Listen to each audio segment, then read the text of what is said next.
Hello guys, and welcome back to all 422 members of this channel. Today we're going to be talking about Lance Stroll. Should he make it to 2026? Is he going to make it to 2026? We're going to be talking about Yuki Tsunoda and Honda in relation to Aston Martin and a little bit more. Well, after going over the Saudi Arabian Grand Prix, I think it's very clear that the turning point in that race was Lance Stroll crashing into the barriers. That sent out the safety car. It changed the order up a bit. You know, Lando Norris's race was thrown up in the air, Lewis's race was thrown up in the air. And although that provided a somewhat interesting basis for the race, I think we all breezed past the fact that Lance Stroll yet again threw it into the barriers, threw that car into the barriers. Now, if you saw the replays, you would know that it was a pure mistake on his end. And not only was it a mistake, it was a mistake that he made exactly in qualifying. He made the exact same mistake in qualifying. And it so brings me to the question, is Lance Stroll going to make it to 2026? And if he does, what does that really say about the sport? I've been doing a little bit of digging on Lance, and I've been listening to some people talking about how he's been going. And Lance Stroll, correct me if I'm wrong, you guys are free to correct me here. I don't think there is another driver on the grid that has lasted this long without beating a teammate for a single season. I don't think Lance Stroll has beaten a teammate ever in his life, yet he continuously gets contract deals. He didn't beat a teammate in Williams. He didn't beat a teammate when Perez was fired instead of himself. And I get that the fact that he probably didn't get fired because his dad owned the team, but this is a wider issue. Should the fact that his dad owns the team stop new drivers and better drivers from taking his place? Because it's one thing when Aston Martin is at the back of the grid, but now Aston Martin is part of the what I would call the big five teams. They're up front. They have the chance to win podiums. They have the chance to maybe win races. Let's see how their upgrades go. And Lance Stroll is really holding up a seat in Formula One. And there's been a lot of talk of new drivers coming in. Kimi Antonelli, Behrman, Lawson, Drugovich. All these different drivers are trying to make their way into Formula One, and there just isn't any seats available.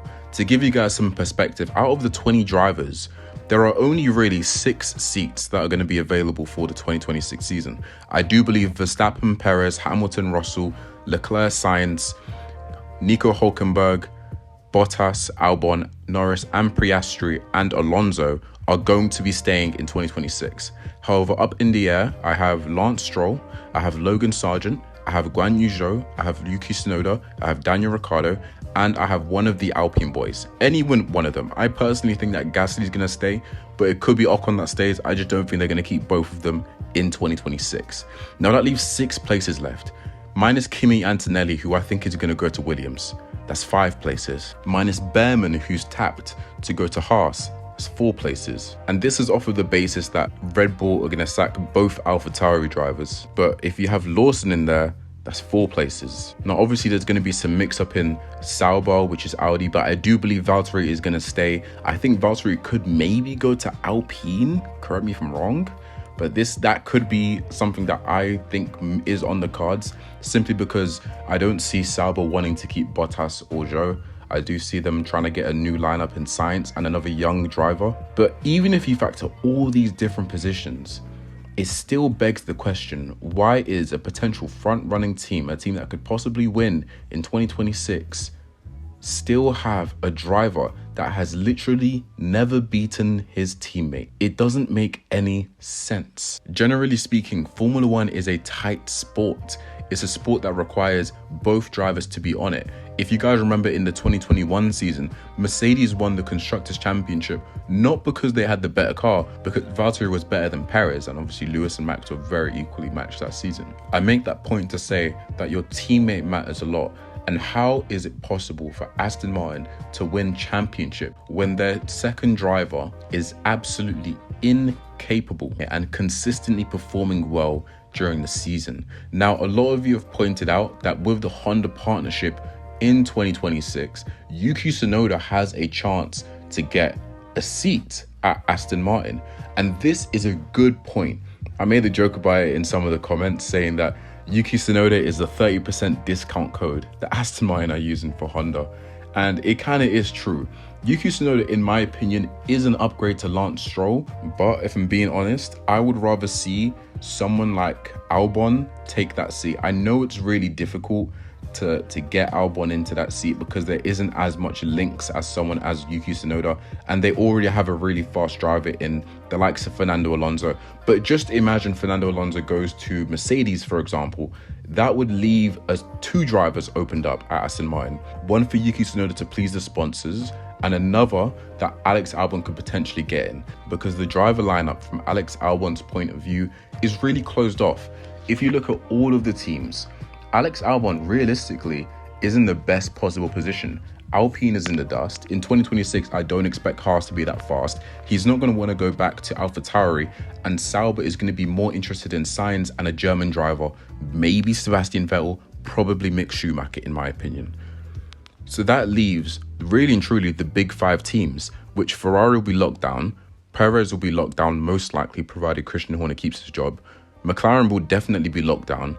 Mercedes, I'm not sure how locked down they will be. Depends if they get a younger driver in or an older driver in. I do think if Fernando goes onto that team, they will probably still be locked down because he will want to wait till the 2026 regulations in order to see what Mercedes have cooked up. Depending really and truly on who Mercedes signs and where Alonso decides to go, there isn't really any seat that provides a better car than that Williams will provide. And maybe the Williams can, pull up their drawers and muster up a good car for that season. Who knows? But I still don't think that Yuki Tsunoda to Aston Martin is really the type of upgrade we're looking for.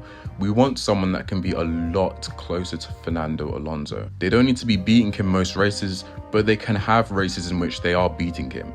I think that relationship between him and Ocon in 2021 was a pretty healthy relationship.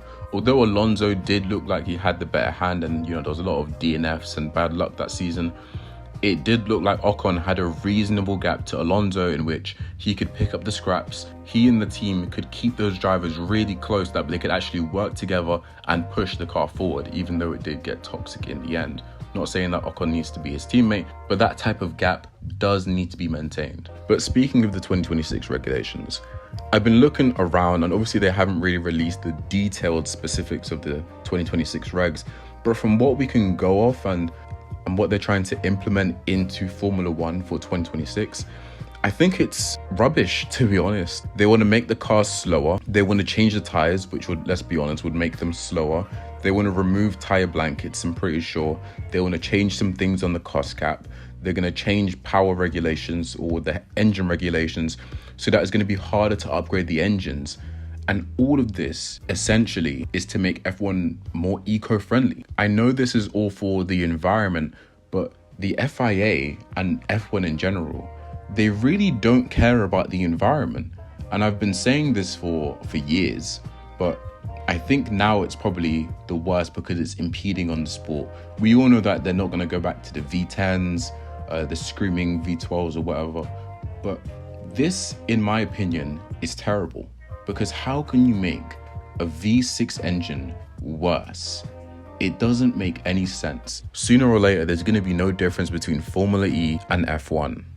And to demonstrate how absurd F1's bid to make it more economical is, and saying, oh, we need to make the car slower, let me just tell you about F1 2024's calendar. In this season, we will go from the Middle East to Australia to Asia, back to America, to America for the first time, have a decent stint in Europe, then we will go to Asia again, then we will go to America again, and they will go to South America, and then back to North America, and then we will loop around and go to the Middle East for what I can only think of the third time, maybe the second time. Who is keeping count anymore? F1 clearly doesn't care about the economy because the first thing they would change is their calendar. Their calendar is an abomination to the environment. Every driver has their own private jet that they're taking. Every team is transporting equipment, personnel. They're taking all sorts of, money and economic resources to try and haul themselves from one circuit to a next. Formula One, specifically the FIA's response to this, is to make the calendar bigger. More races, because more races means more money. realistically, they should want less races. They should want races similar to 2019, maybe 21 races tops. But they will not do that because it is all marketing. Abu Dhabi have paid the FIA and Formula One and Liberty Media an extortionate amount of money to be the last race of the season. So no matter how much the fans want Sao Paulo the last race of the season, they will never get it because Abu Dhabi has paid money to be the last race of the season. Bahrain being the first race of the season, they have paid good money to be there and they've paid good money to test there. And the point I'm trying to get at is money is simply king. This is all marketing. F1 values taking money from tracks and taking money from fans the same way they took money from them in 2021 in Spa and in Las Vegas in FP1 in 2023. They value that more than they value the integrity of what they're saying. Puts the word economy before explaining something, just know it is. It's just marketing. They don't really care about the environment. But that isn't my only gripe with the regulations. I have not been opposed to things like the cost cap. However, something that I've seen that people aren't really picking up on is that the cost cap has very, very deep flaws that are only going to be exaggerated in 2026. Drivers have picked up on this, but none of the pundits have picked up on it. Or I think they've picked up on it, but they don't want to say it because that will look bad on the FIA. For those of you who don't know what I'm talking about, the cost cap and things like engine freezing are horrible for competition. They are absolutely horrible. The reason nobody has been able to catch Red Bull is not because they can't think of any ideas or they can't think of the car. It is simply because of one word or two words, the cost cap, or three words actually. Simply put, the cost cap is a mechanism not to help teams progress, but to bring them down. All the cost cap seeks to do is stop spending of bigger teams. It doesn't actually do anything in order to help teams that are lower down in the pecking order raise their game or help them build up their car. I guess you could say they get more wind tunnel time. At the same time, that's not more impactful because still to this day, some teams don't even have the money to use all of the allocated budget of the cost cap. Now, I'm not completely opposed to the cost cap because now I am a Mercedes fan, but even I understand that the abuse of money in the mid-turbo hybrid era was ridiculous by Mercedes. They were routinely spending 400 to 500 million a year. But when you look at the seasons that they spent the most in, it kind of makes sense why they spent the most of those seasons. Let's take a season like 2017, for example, where they spent an extortionate amount of money. Ferrari came into that year with the better car, and by halfway through the season, they still had the better car. Now, Mercedes, if by the cost cap, wouldn't be able to catch up such a deficit mid-season. However, through the power of spending and resources, they managed to catch up to Ferrari, and Hamilton managed to win the championship. I apply this to today because using something called the law of diminishing returns. For those of you who don't know what the law of diminishing returns is, whenever you get close to the peak of whatever you're engineering or doing, you're going to need to put significantly more in and get significantly less out.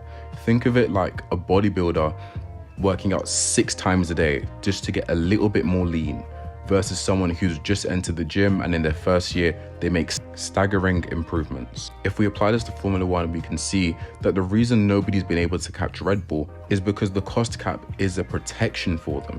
You can't catch Red Bull if you're limited on budget and you're spending all season catching what they're already doing. Red Bull having an initial advantage at the start of the season is a lot more dangerous because it is a lot harder to catch someone. In 2023, Mercedes spent most of their budget trying to fix their car. And this is just an example. You're going to see more and more of teams saying, we're just focusing on next year. Because if you don't have a car out of the gate that is built to win, it is extremely hard, if possible at all, to catch with these regulations. And so teams like Red Bull, Ferrari, Mercedes will just say, we're going to focus on next year's car. And so with that being said, I don't know how. I do think some tweaks to the cost cap do need to be made, simply because as of now, it is a simple game of if you start out the best, you're going to maintain it. But with all of that wrapped up, I would just like to say that I don't think Lance Stroll should make it to 2026. I think it looks bad on the sport if someone can consistently lose even to their teammate, in fact never win against their teammate, and still manage to keep their seat virtually of the fact that their dad owns the team. It's bad that in Formula One, we still have to have things like this. We still have to have pay drivers are still prevalent in Formula One. Usually pay drivers are at the lower end of the spectrum. They're at the bottom teams because those are the teams that require so much financial help. And when you get to the Mercedes, Ferrari, Red Bull, Aston Martin, they don't really need the financial help. And so pay drivers aren't too common in top teams. However, Lance Stroll being there is showing exactly why they shouldn't be there at all. We shouldn't have pay drivers. And I know that's a bit of a loaded claim because F1 in a sense needs pay drivers, sadly. But at the very least, I don't want them in top teams. I don't want to see one teammate like Alonso flying and then I look to the other car and he's crashed it into the barriers for the millionth time. I want to see close, fast racing in which teams can catch up even if they've started a little bit behind in the regs, and the drivers are very competitive. But yeah, quick late note, I want to thank you guys for like the last reception. I want to thank you guys on the reception for the last video and leave a comment what type of videos you guys want to see more of.